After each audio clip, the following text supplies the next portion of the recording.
Ah là, il va t'attaquer! Comment maigrir avec la natation? Est-il possible de perdre du gras en nageant? Alors aujourd'hui, à la question est-il possible de maigrir avec la natation? La réponse évidemment est oui. Il y a de nombreuses études qui attestent que l'activité physique permet de perdre du poids. Mais est-il possible de brûler du gras plus rapidement, d'optimiser son entraînement pour se concentrer sur la perte de poids? Existe-t-il des exercices plus efficaces pour brûler du gras?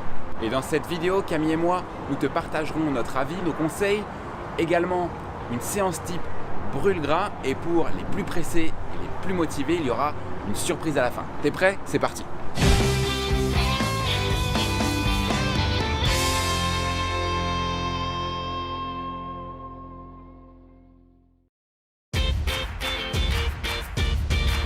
Alors, suffit-il d'enchaîner les longueurs pour maigrir?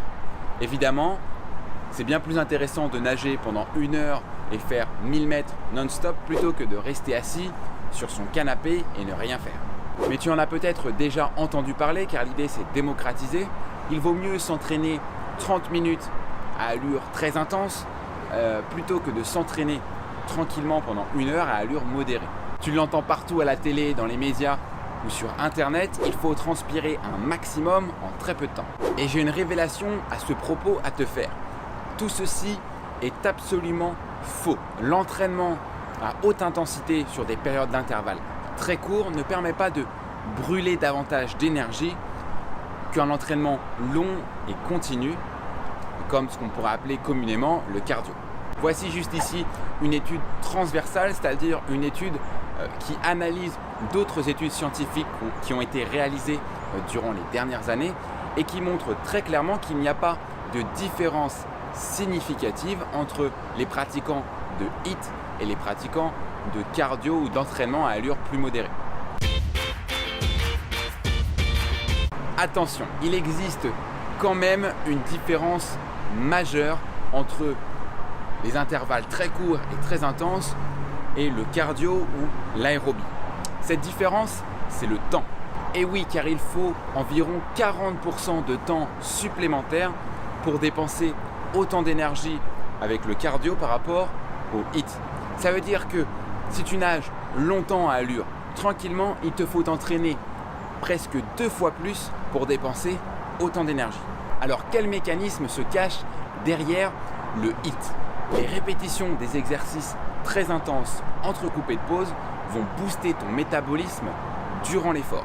Ainsi, ton corps va se mettre à consommer beaucoup plus d'énergie lorsqu'il va se reposer pour combler ou rembourser plutôt cette dette d'oxygène qui a été créée durant l'effort.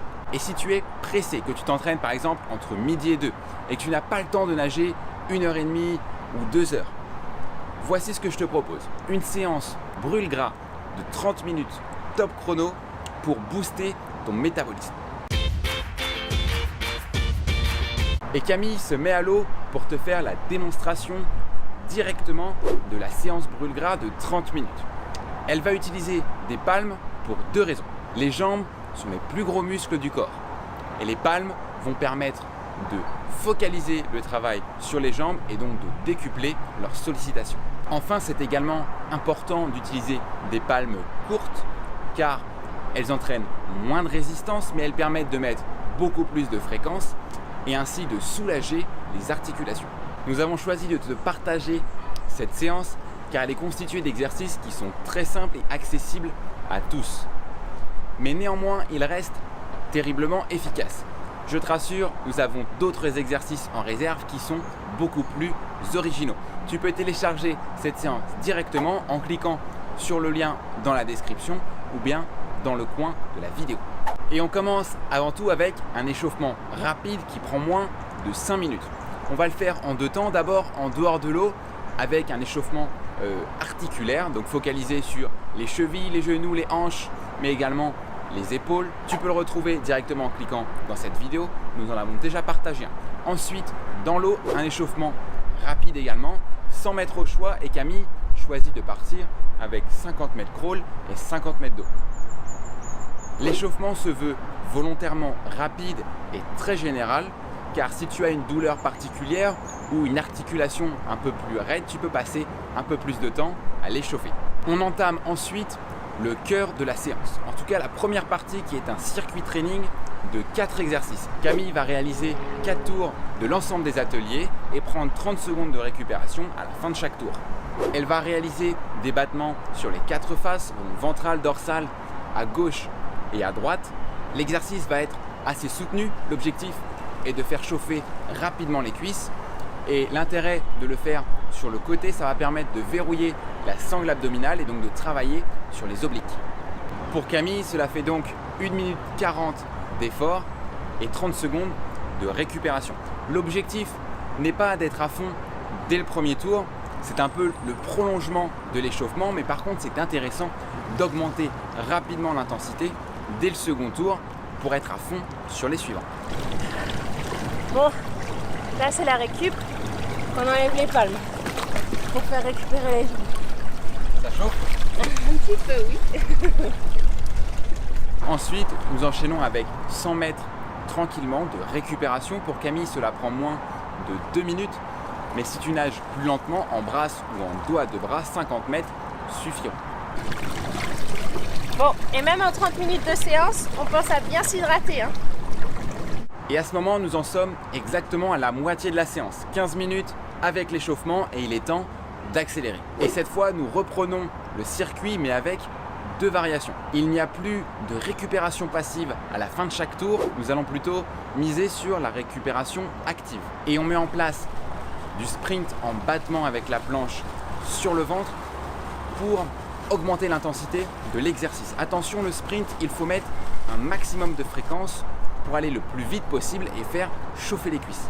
Ici, c'est le moment où ton métabolisme est le plus sollicité. Alors, en fonction de ton état de forme et de la vitesse à laquelle tu avances, tu peux faire de 3 à 5 tours de circuit. En revanche, inutile de chercher à aller vite sur les phases de récupération active. Surtout si tu ne parviens pas à mettre un maximum de fréquence en sprint, focalise-toi avant tout sur cette phase de travail. C'est à ce moment-là que c'est le plus important et c'est l'intensité que tu mettras dans les phases de sprint qui compte le plus pour brûler du gras. Cette séquence très intense correspond à plus ou moins 10 minutes d'effort en fonction de ta vitesse et du nombre de circuits que tu vas réaliser. Ensuite, nous allons enchaîner avec 5 minutes de récupération. Camille va faire 200 mètres de nage au choix. Toi, tu peux le faire en brasse, tu peux le faire en dos à 2 bras. L'essentiel est vraiment de te focaliser sur la récupération, de bien respirer et de prendre ton temps. Donc là, pour le dernier 100 mètres, moi je reprends la planche, je remets pas les palmes et je vais faire un petit peu de battement et d'ondulation pour dire de solliciter une dernière fois mes cuisses et pour les faire récupérer un petit peu.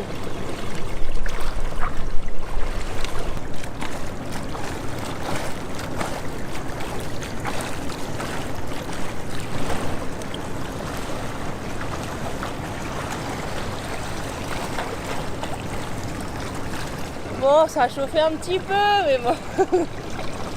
Bon là, ce qu'il faut retenir surtout, c'est que surtout si vous êtes fatigué, qu'il vous reste 2 tours, il faut quand même tout donner. Même si on va moins vite, il ne faut pas s'arrêter et se dire je reprends après. C'est vraiment le fait de faire l'enchaînement qui sera difficile et qui va faire travailler. Là maintenant pour la récup, on peut faire sans les palmes pour mieux récupérer. J'ai une question Camille, pourquoi tu es toute rouge? C'est le soleil. Et on n'oublie pas de s'hydrater.